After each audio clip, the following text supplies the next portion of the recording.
Olá, galera! Vamos aí para mais uma aula de Direitos Humanos? Eu sou a professora Mariana Moreira Neves e hoje a gente vai falar sobre as fontes dos direitos humanos.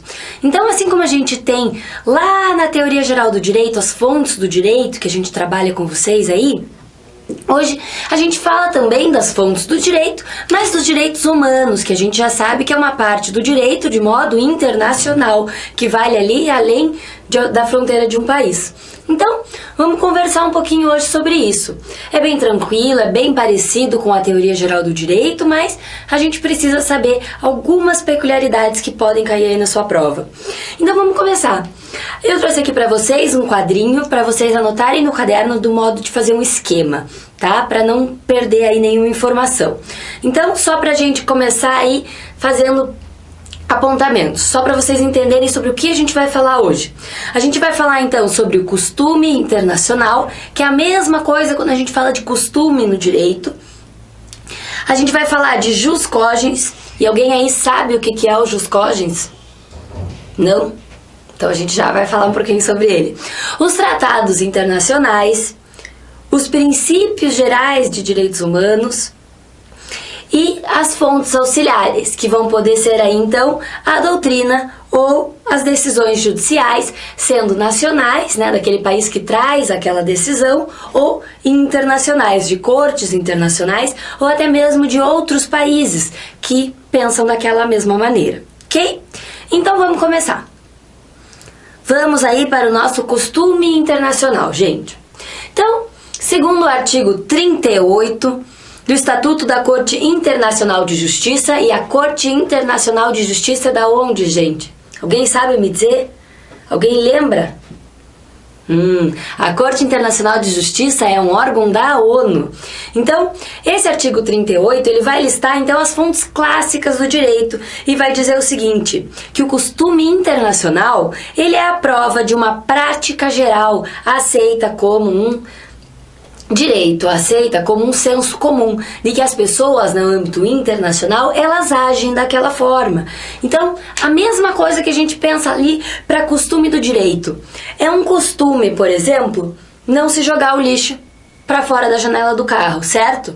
Existem países que têm uma lei para isso, mas aqui no Brasil a gente sabe que a gente não tem uma multa específica, vamos dizer assim. Então, a gente sabe que isso vai ser um tipo de costume. Para qualquer lugar que a gente for aqui no Brasil, é feio jogar o papel para fora da janela do carro.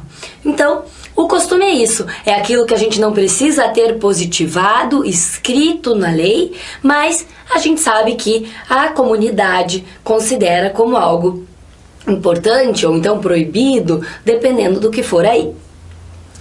E aí, ele também vai criar obrigações jurídicas para as pessoas. Sim, o costume vai criar obrigações jurídicas, porque a consequência da violação de um costume aceito como correto vai acarretar aí responsabilização internacional. Então, eu trouxe um exemplo aqui para vocês. O Estado X, apesar dele não ter ratificado um tratado internacional, ele é obrigado a respeitar uma série de garantias da DUT, que é a nossa Declaração Universal dos Direitos Humanos.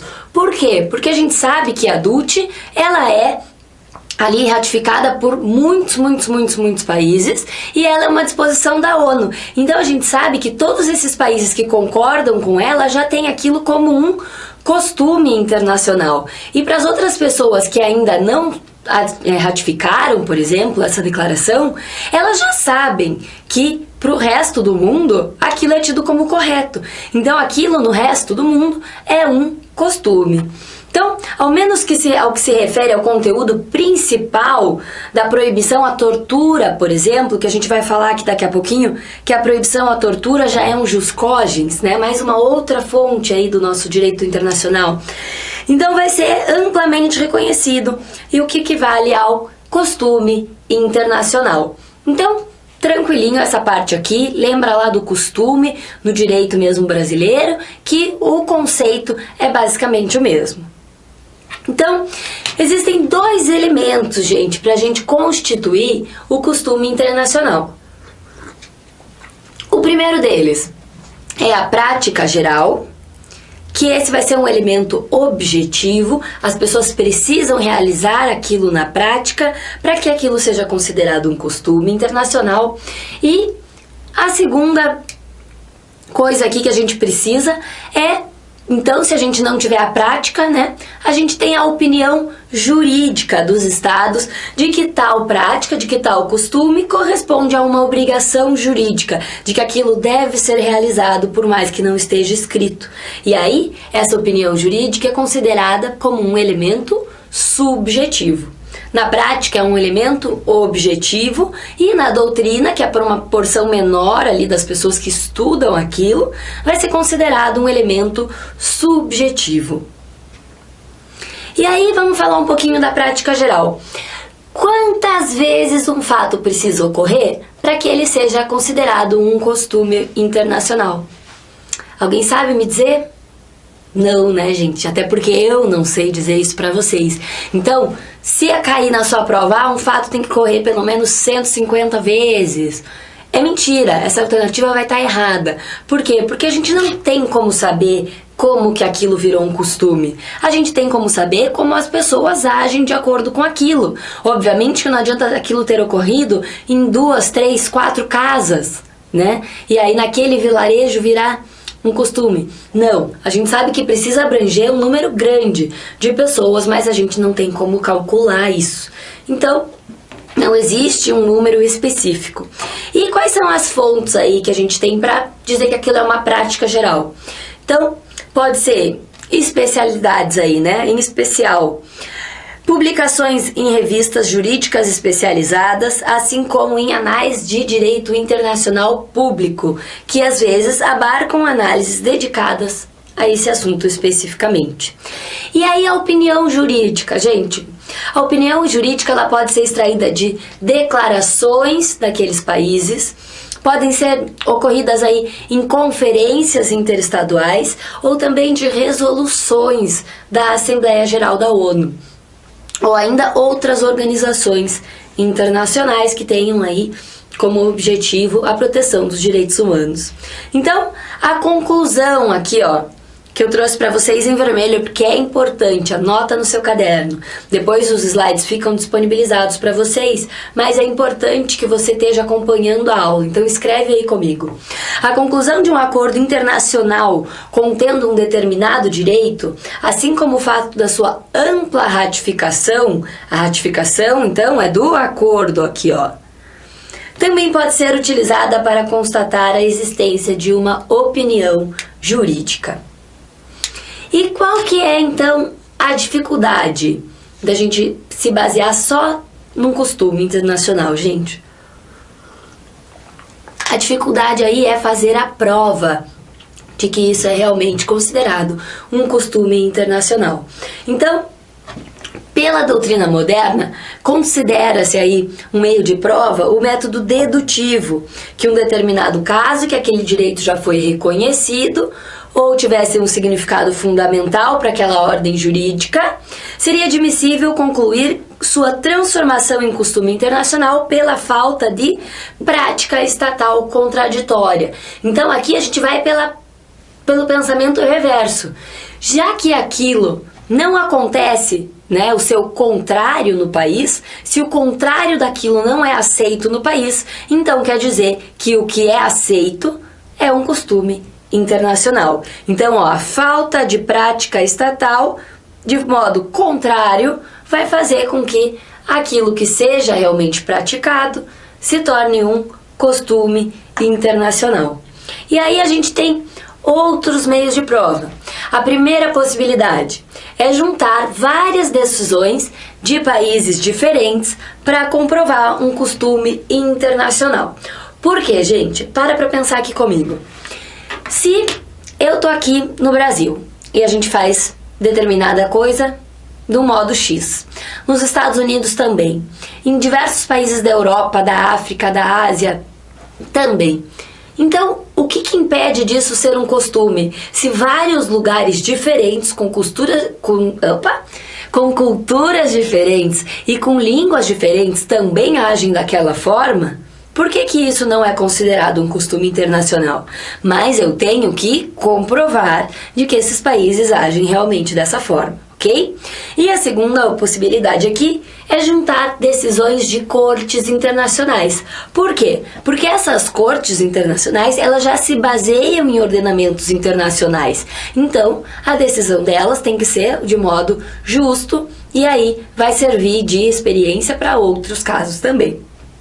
E a terceira possibilidade é, então, a convenção com uma ratificação maior de 150 países. Então, aqui sim existe um número. Não existe um número para quantas vezes aquele fato precisa ocorrer para ser considerado um costume internacional, mas uma convenção para ter sido, para ser tida, por exemplo, como um costume internacional, tem que ser ratificada aí por pelo menos 150 países, ok? Vamos dar continuidade aqui, e aí chegou o pior momento do curso inteiro para mim, que é explicar para vocês o que é o jus cogens, gente. Alguém sabe me dar um conceito de jus cogens? Não. Sabe por que isso? Porque nem os doutrinadores conseguem definir exatamente o que é o jus cogens. Então, para ser assim, muito didática para vocês, e eu não quero que vocês escrevam isso em lugar nenhum, é só para entrar na cabecinha de vocês, ok? O jus cogens, eles vão ser aí as nossas cláusulas pétreas da Constituição. Então, o jus cogens vai ser as nossas cláusulas pétreas aí no âmbito internacional. Por quê, gente? A gente fala que o jus cogens, ele é um direito cogente, que ele tem que ser reconhecido assim em qualquer lugar que for, nada pode derrubá-lo, nada pode fazer com que eles não existam mais e que eles não possam ser realmente praticados no dia a dia. Então, ele é um direito cogente ou imperativo. E eu quero que você anote essas duas palavras, porque pode sim estar na sua prova. Jus cogens, direito cogente, direito imperativo. Ele tem um caráter histórico, então a gente não constrói o jus cogens do dia para a noite. Não é que amanhã tal coisa vai ser considerada como um jus cogens no âmbito internacional e é por isso que é difícil de explicar. Não, ele é uma construção ao longo do tempo e é por isso que ele se consolidou e hoje em dia ele não pode ser derrubado. Então, ele é um direito de ordem pública e anota essa palavrinha-chave também, ordem pública. Então, ele cumpre aí parâmetros mínimos de boa-fé, de boa conduta, de como as pessoas precisam agir para conviver em harmonia. E ele não pode ser descumprido, não pode ser considerado inexistente, não pode fazer vista grossa quando a gente fala de cláusulas pétreas, nem quando a gente fala de jus cogens, porque o jus cogens é no âmbito internacional. Então, não pode ser modificado por tratados nem por qualquer outra lei que venha aí a surgir. E ele tem efeito erga omnes. Alguém lembra o que é isso, gente? Por favor, não me decepcionem.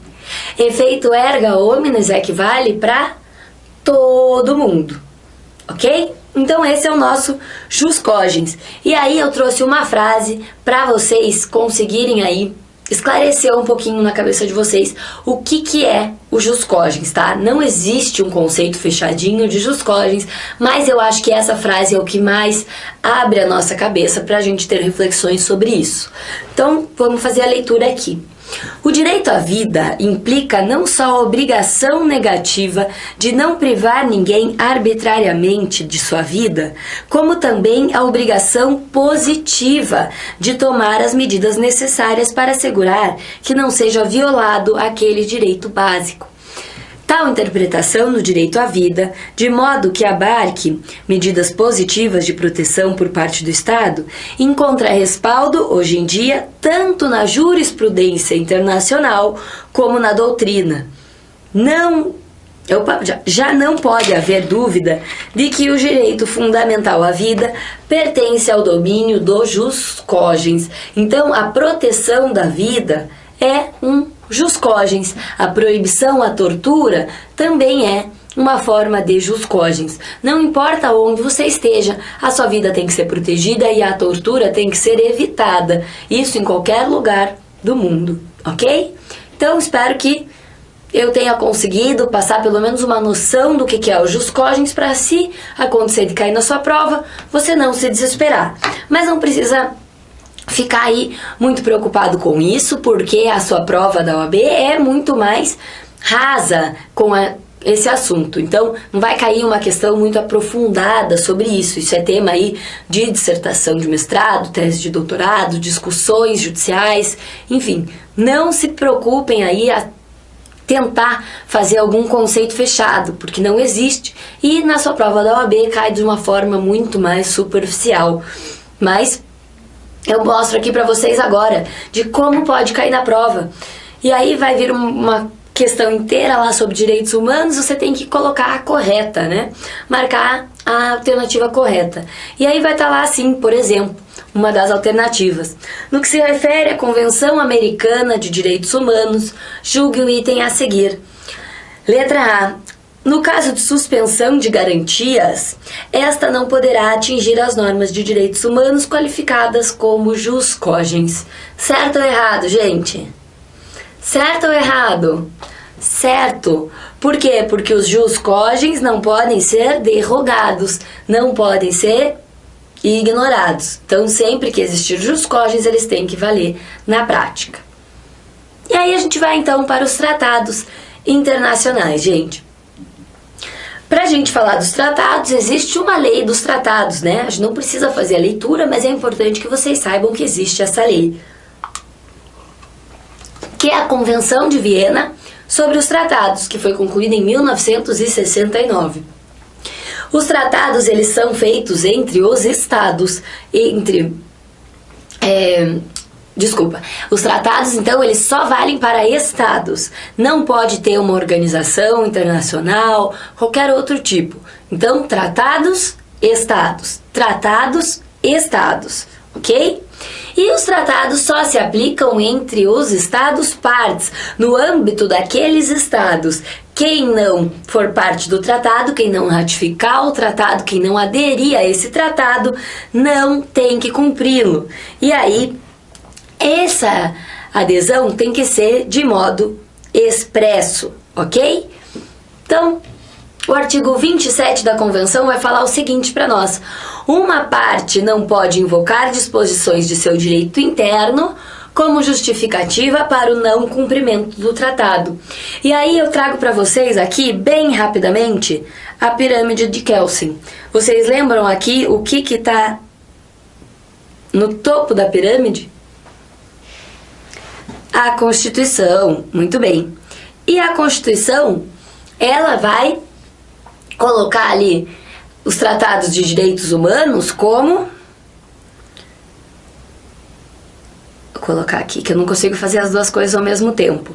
Então, alguns tratados, que por exemplo, os de direitos humanos, eles vão ter ali o mesmo nível, eles vão ter caráter constitucional. E os tratados internacionais que não forem considerados, né, de direitos humanos, eles já estão num nível abaixo. Mas outros tratados, outros tratados.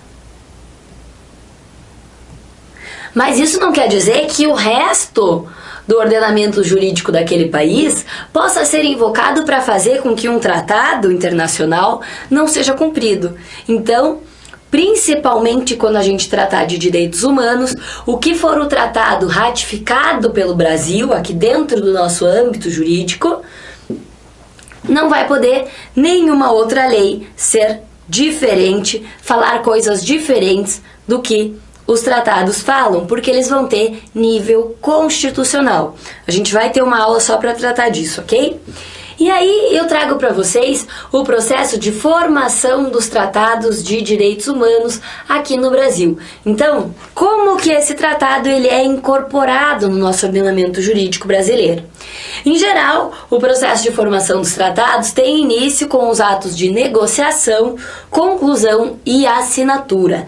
Quem que faz tudo isso, gente? O presidente da República. Então, é o poder executivo que vai fazer a negociação, a conclusão e a assinatura do tratado internacional. A assinatura do tratado por si só, então, traduz o aceite precário e provisório, não irradiando efeitos jurídicos vinculantes. Então, essa parte de negociação, conclusão e assinatura é simplesmente para a gente aderir. É como se a gente fosse numa loja, quisesse um produto e a gente precisasse assinar um contrato. Primeiro a gente assina o contrato para depois poder levar o produto para casa. Então, aqui é a mesma coisa. A gente vai, então, ter uma primeira fase que vai ser a assinatura do tratado. Tem uma negociação, ver o que precisa ser cumprido, como que ele funciona, etc. Uma conclusão e uma assinatura do presidente da República. E aí a gente vai para uma segunda fase. E após, então, essa assinatura do presidente da República, o segundo passo é a apreciação desse tratado pelo Poder Legislativo, que vai ser o nosso Congresso Nacional. Então, essa apreciação do Congresso vai dizer o quê? Que se esse tratado realmente for aprovado, e se ele foi aprovado, ele vai ser ratificado. Então, aqui como é que funciona? Primeira fase, negociação, conclusão e assinatura. Segunda fase vai ser a apreciação, aprovação e a ratificação pelo Congresso Nacional. E em sequência vai ser realizado aí então pelo Poder Executivo a promulgação de Se a gente faz o tratado virar uma lei interna, o que a gente precisa ter? Se vem do Poder Executivo. Então aqui, ó, preencham comigo. Aqui é decreto legislativo. Ok? Então vai ocorrer a promulgação de um decreto legislativo, que vai ser a promulgação aí do tratado dentro das nossas normas aqui. Então, a segunda fase vai consistir em a apreciação, a aprovação, ratificação do tratado, mais a sua promulgação em forma de um decreto legislativo, que vai ser promulgado aí pelo nosso presidente, pelo Poder Executivo. E como que ocorre a incorporação dos tratados, gente? Existem duas formas aí, o sistema misto e o sistema dualista. Então vamos com calma. O artigo 5º, parágrafo 1º da nossa Constituição Federal vai dizer que as normas definidoras dos direitos e garantias fundamentais têm aplicação imediata. E aí a gente tem o sistema misto, que traz a teoria monista, também, né, conhecida aí. Então, se vier na sua prova sistema misto ou teoria monista, é a mesma coisa. Anota aí no seu caderno. E era defendida aí pela professora Flávia Piovesan, com quem eu tive a honra de fazer uma matéria aí no meu mestrado. Então, eu tenho um respeito enorme por essa professora, mas eu quero que vocês lembrem disso, que ela não é a opinião da doutrina majoritária. Então, vocês têm que saber que existe esse sistema monista, mas, por mais que seja de uma pessoa muito respeitada, que defende essa teoria, ele não é o aceito pela maior parte da doutrina. Então, vamos lá. O sistema misto vai falar duas coisas para nós.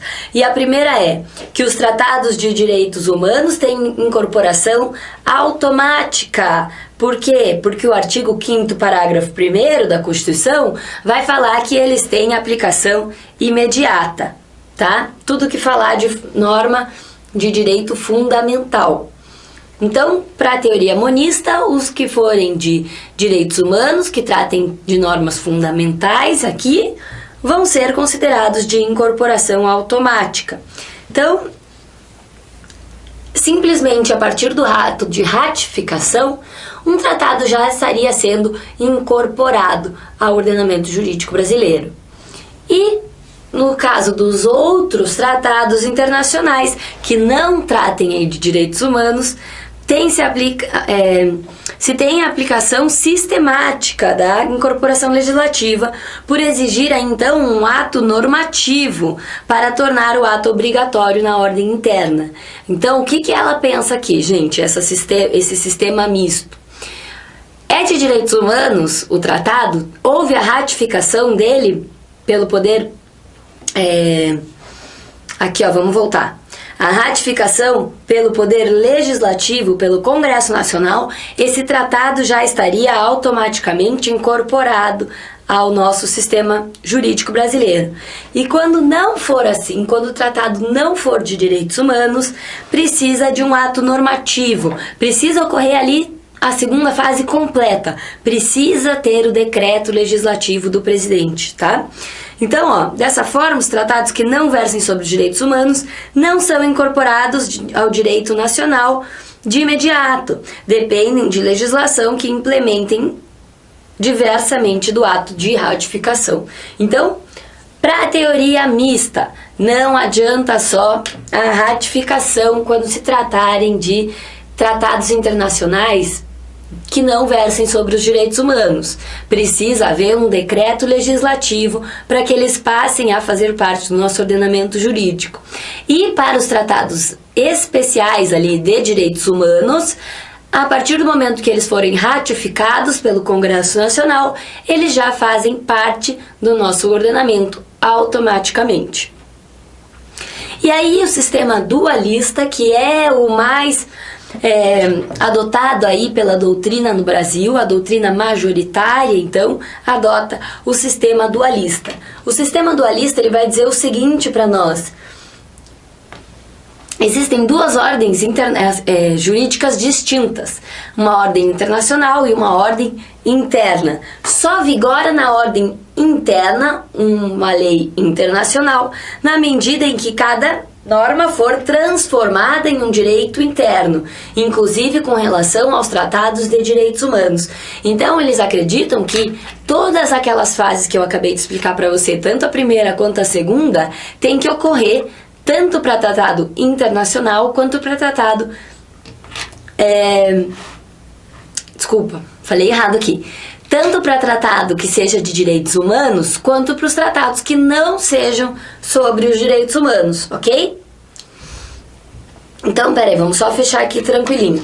Sistema monista, direitos humanos, os tratados são incorporados ao texto legislativo brasileiro de modo automático.